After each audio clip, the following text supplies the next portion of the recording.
Hi, thank you for joining me for today's process video, and today is a hop organised by Kathy Sonia McElfresh in her group Scrappy Kathy's Friends, and she challenged us to scrap lift Julie Taylor's layout, which you can see at the top left hand corner there.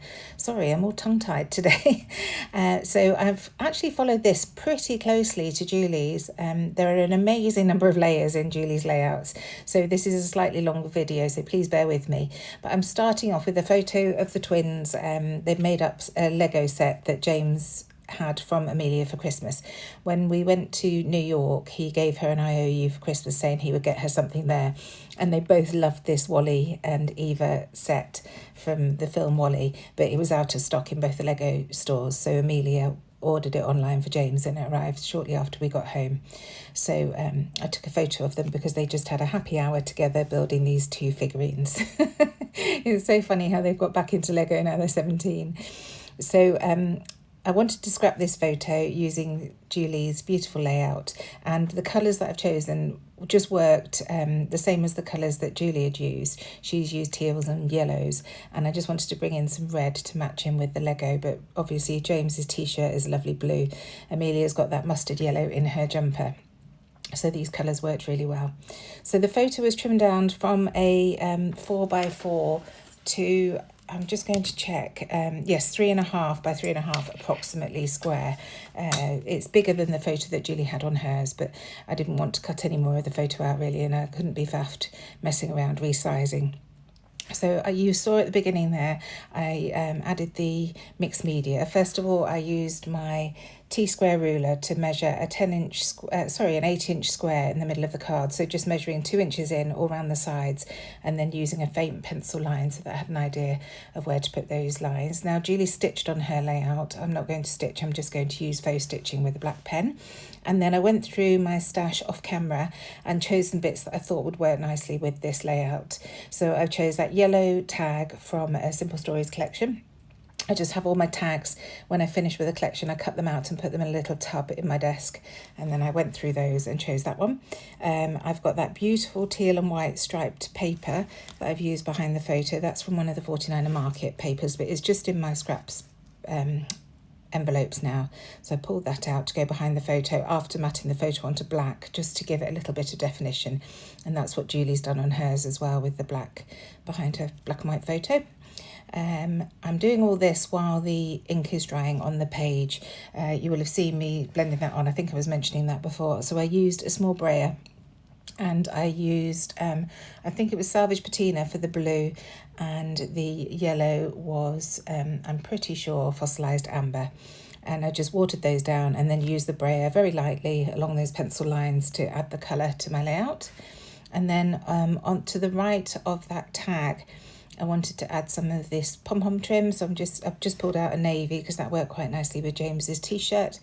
My tag wasn't as long, I suppose, because Julie's photo was shorter, so I just wanted to bridge the gap at the bottom there, and I've added a label that I've cut from one of the printables from Hey Little Magpie, and then I am going to add that Happy People chipboard piece that I've pulled out in due course. Oh, so the yellow had dried, that was the Fossilized Amber. So here I am with the blue. That looks more like Salty Ocean, actually. I'm not quite sure.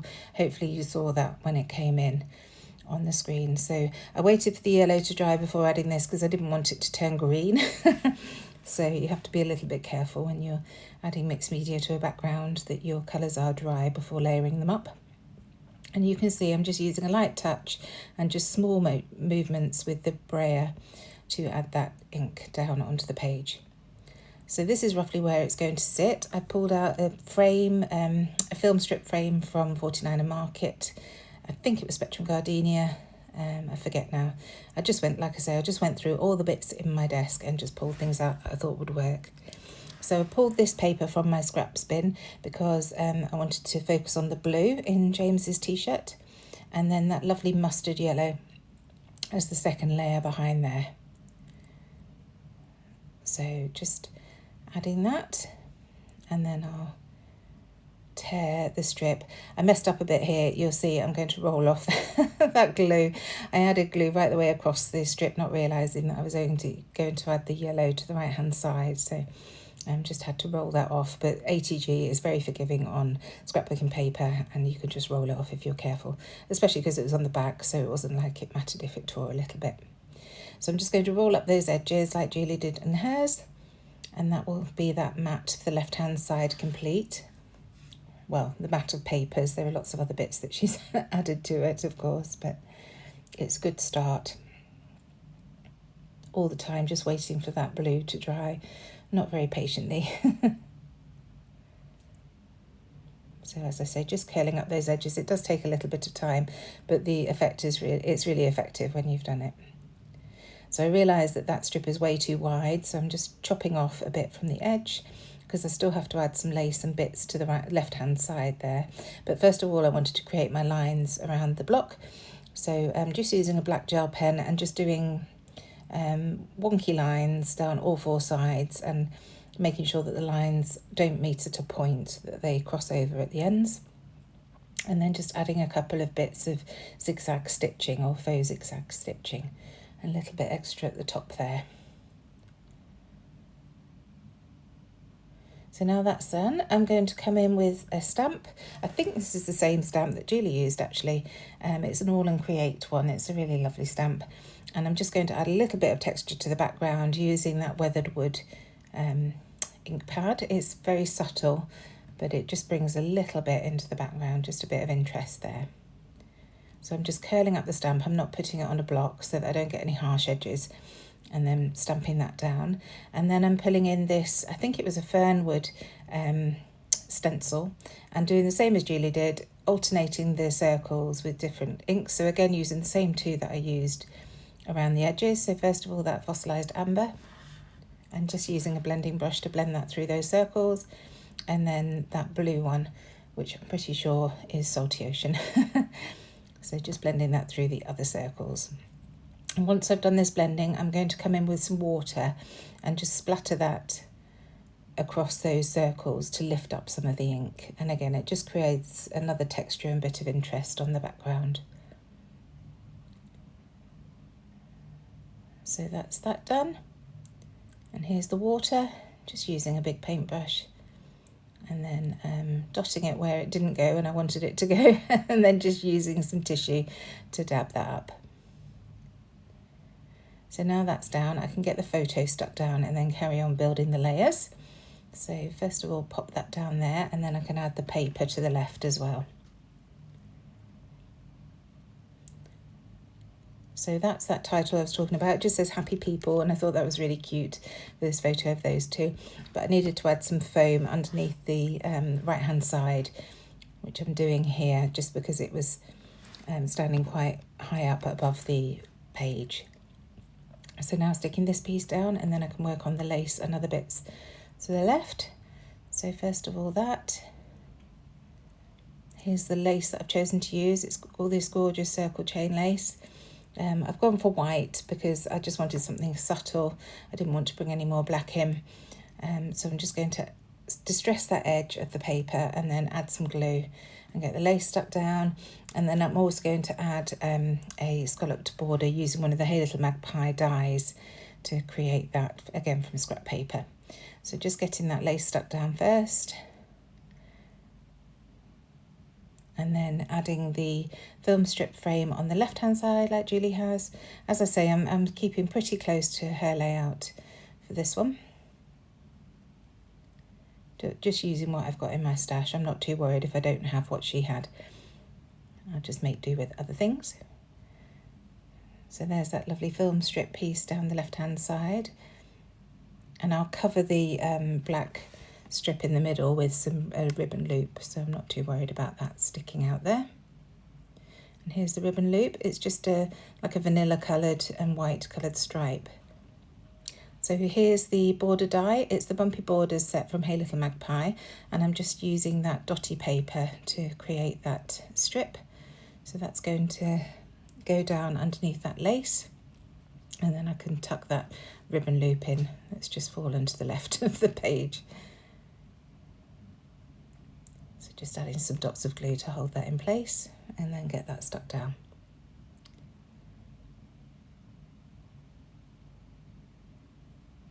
So now I wanted to add the tabs that Julie has on the right and left hand side of the photo. So I'm using this lovely ledger paper, again from my scraps, just to punch out using my UK Success tab punch. And I will handwrite building Lego in due course to add on there. And then I wanted to bring in some more mixed media into the background. So I've grabbed a couple of my stamp sets from Hey Little Magpie. And I think that Julie probably used the rub-ons from 49er Market to create her bits. But I'm just using these stamps that we've got at Hey Little Magpie and my archiver link. I wanted these to remain crisp if I decided to add any more water in due course. So using that archive link means that it won't bleed if I decide to add more water. So first of all, from the directions stamp, I've used that lovely chevron type stamp. And then I'm using this one, which is like a diagonal stripe. And I'm just slowly going to build up the stamped areas on the layout, just keeping pretty close to what Julie did with hers. And then this is the This Currently stamp set, and it's got a really nice set of 3 arrows that I just wanted to use in certain places on the page as well. One at the top here. I'm trying to put things back as I go. I'm very bad at just throwing my stamps to one side, so trying to get better at that. I decided I wanted a little bit more texture using this background stamp that I'd used before from All and Create. This time using my black soot just to create a little bit more of an impact around the page. And I'm stamping 2nd, 3rd, 4th generation just to create some interest there. And here's where I'm bringing in the red for the red on Wally's hand, his little lunchbox. So I'm bringing in some seam binding and just threading that through the tag like Julie did, and then I'll just scrunch it up onto some PVA glue. I just use the Nuvo Deluxe adhesive here to stick that down. So it still looks like it's got plenty of movement in it, but it is stuck down to the page. So working on the right hand side first of all, and then I'll just trim it off when I think I've got enough there, and then the same on the left hand side, but keeping it a lot shorter.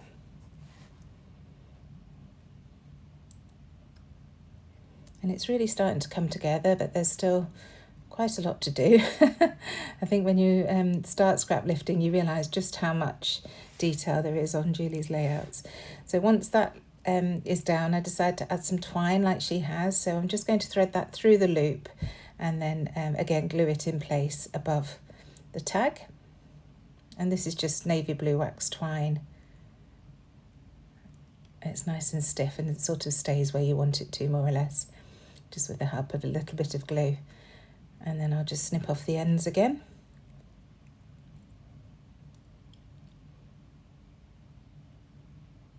There we go. And then, of course, as soon as you move your finger, everything moves. So just gluing it back into place there. So here's that tag on the left-hand side. I wanted to bring something else behind it as well. So I just went through my drawer and found a little ticket that I'd previously die cut, just using some packaging actually. So I'm just going to use that as a very subtle background piece behind that tag. And that tab is going to hold my date. So now I'm coming into some LE Studio stamps. These are the everyday tab stamps because they've got some really fun word phrases on. So I want to dot those around the page. This first one says thankful for you. So I'm just going to add that in a couple of places. And then I'm going to add another one that says together, another one that says happy, and one that says family fun. So I'm not adding it in too many places, but these are just subtly placed around the page. You can see I've used black soot because I know I'm not going to use any more water on the page now. It's really starting to build up. And I'm confident that I'm happy with the mixed media that I've got there without having to bring in more water. So just one word at a time. And I'm just leaving them over to the side because I'm using black soot. I want to wipe those off before I put them away. If I use archival ink, I don't bother to wipe them off. I just put them back in the stamp set. But if I'm using black soot or any of the Distress Oxides, then I'll give them a quick wipe with some either wet tissue or water just to clean them off. And then here I am just handwriting, as I mentioned, a little tab to put on that tab on the right hand side. and it just says building Lego.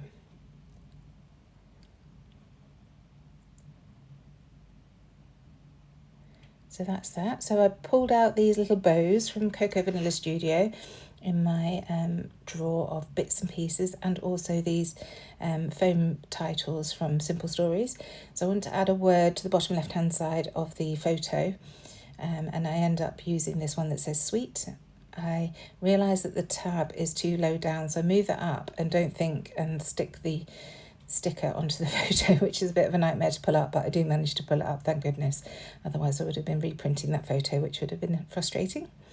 And then this grey bow is going to go to the right hand side, just there.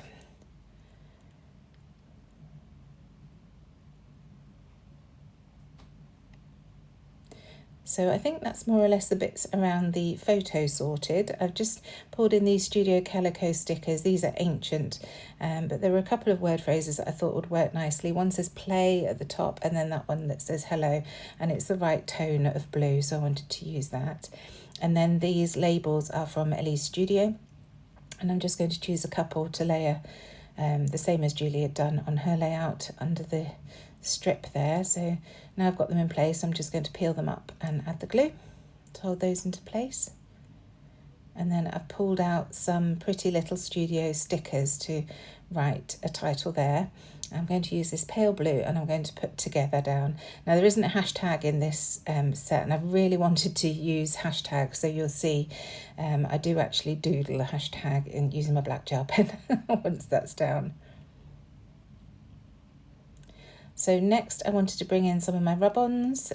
These are neglected in the folder on my desk, so when I saw this layout I thought, yes, I must use some of those.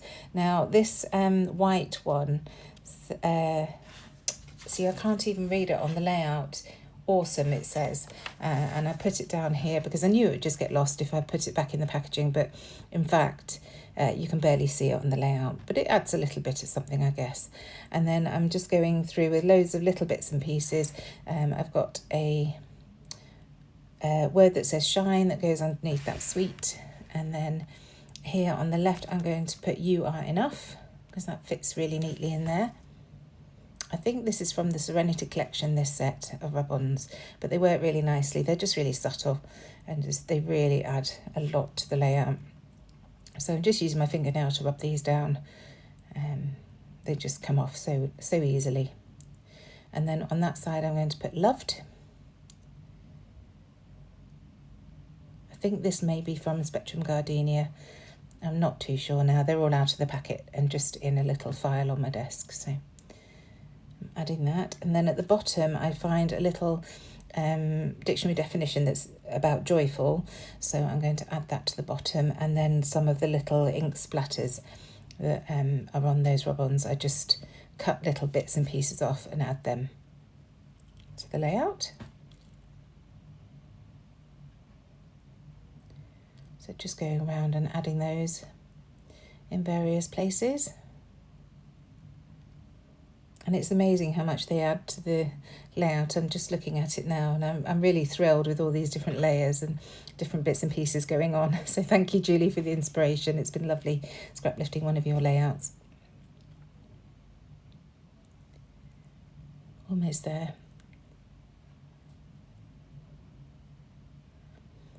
I still want to add a few more bits. These are some of those, I think these are the arrows that Julie had used on her layout, and I just wanted to use a few of them in certain places, so just adding that piece there. So now I'm going to add a ribbon loop underneath here, and this is when I decided I definitely want a hashtag in front of that title together. So just going to tuck that under there.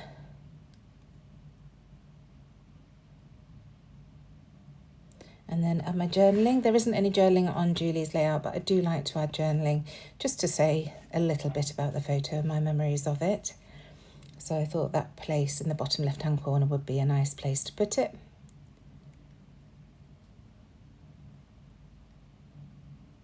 I'm just adding my date to that craft tag.